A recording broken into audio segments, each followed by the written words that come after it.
Hello everyone, my name is Sarah Miller, and today I want to share a story from my past that still haunts me.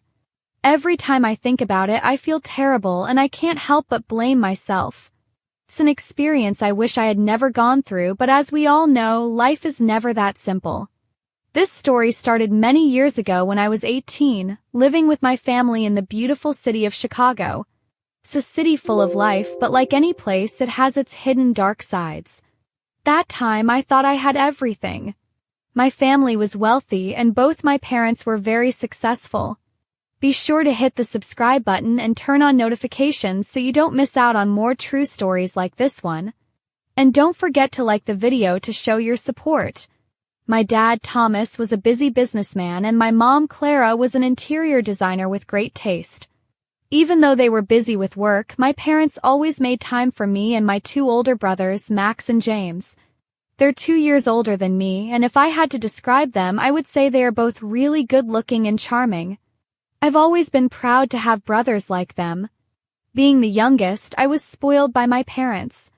They always made sure I had everything I needed, things and love, but honestly, I always felt that their love, no matter how much it was, wasn't the same as the love I got from Max and James. They weren't just my brothers, they were also my protectors, always there to look out for me and care for me. What made me feel like their love was different was that they showed it through actions. My parents loved me by giving me a comfortable life, but Max and James did more. They understood me in ways my parents sometimes couldn't. Whenever I felt down, they could tell, even if I didn't say anything. They were always the first ones I turned to when I needed to talk, listening without judging. When I was younger, if anyone at school picked on me, it was always Max and James who stood up for me. I remember one time when some kids teased me about my dress and I came home crying. My brothers not only comforted me, but also went to the school to make things right. They didn't fight anyone, but their words and serious looks made those bullies never pick on me again. To me, they were heroes, always ready to protect me when I needed them. I remember family nights when we'd all be together, but I always wanted to sit between Max and James. They'd give me big hugs and joke about who would sit next to me. They'd always say I was their little princess, and it was their job to protect me forever. As time went by, I began to feel like their love was different from anyone else's in the family. They were also the first ones to help me through the awkward teenage years.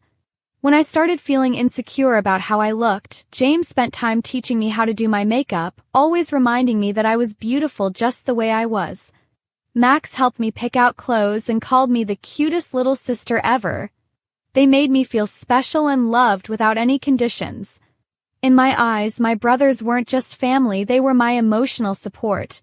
When my parents were busy with work, Max and James were the ones who made sure I was never alone. They took me to school, helped me with homework, and kept me company. There were nights when I couldn't sleep, and I would knock on their doors. They always let me in, telling me funny stories or just sitting with me until I fell asleep. Those little things made me feel like their love for me was deeper than what I got from my parents.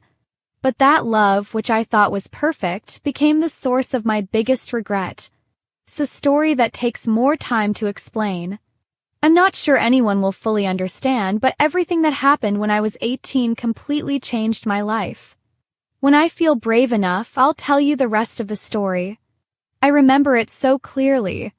Being the youngest in the family, I often did silly things without worrying about getting in trouble. Sometimes I would jump into their laps or sit next to them like it was the most normal thing. Max and James weren't just my brothers, they were also my best friends, the ones I felt safest with. One warm summer afternoon, I came out of my bedroom. The sunlight came through the big window, making the living room feel peaceful. Max and James were sitting on the couch, watching TV. I didn't know what they were watching, but they both seemed really focused. Like usual, I walked over, rubbing my eyes. I didn't say anything, just tiptoed closer. As I got closer, I saw that they hadn't noticed me yet. I grinned and jumped onto the couch, landing on both of their laps. Max jumped in surprise and James laughed, saying, "What's up, little sister?" I just giggled and didn't say anything, getting comfortable on their laps, resting my head on Max's shoulder. "What are you guys watching so intently?" I asked. But they didn't answer right away. When I looked at the TV, I realized they were watching a romantic movie. That moment, the movie reached its climax. Characters were hugging passionately and then kissed. When Max and James saw that I was staring at the screen, they quickly got uncomfortable. James smiled awkwardly, covering my eyes, and said, "Don't look, Grace. This movie isn't for kids." I laughed and squirmed out of his grip. "I'm not a kid anymore. I'm 18, I teased. My voice was playful, but I was genuinely curious. Even though James tried to block my view, I tried to peek through his fingers, still laughing as I teased them. That's when, without thinking, I shifted my hand to balance myself on James's thigh. I'm not sure if it was on purpose, but my hand brushed against something in his pocket. The feeling, hard and warm, made my heart race. I quickly pulled my hand back, feeling panic rise inside me. I couldn't look at James or Max, and I was overwhelmed with shame. "I'm sorry," I stammered, quickly standing up and running to my room. I slammed the door behind me and leaned against it, my heart beating like crazy as if I had done something wrong. Sitting on my bed, I couldn't stop thinking about what had just happened. Was I overthinking it, or had it been an accident? The feeling from James's pocket kept replaying in my mind, making my face turn red. I wasn't sure what to think, but the shame was unbearable. I wondered if Max and James would just laugh it off, but I couldn't stop replaying the moment in my head. Not because I touched something inappropriate, but because I felt like I had crossed a line I didn't even know was there. It was the first time I realized that the boundary between us, which I had always believed was unbreakable, was more fragile than I had thought. Later that evening, after staying in my room for a while, I decided to go downstairs. I was hungry, and I figured my family was waiting for me, but I still felt embarrassed from earlier, unsure whether Max and James were thinking about what happened. I told myself maybe it wasn't as serious as I thought. Maybe they had forgotten. I quietly opened my door and tiptoed down the hallway, trying to avoid making eye contact with them.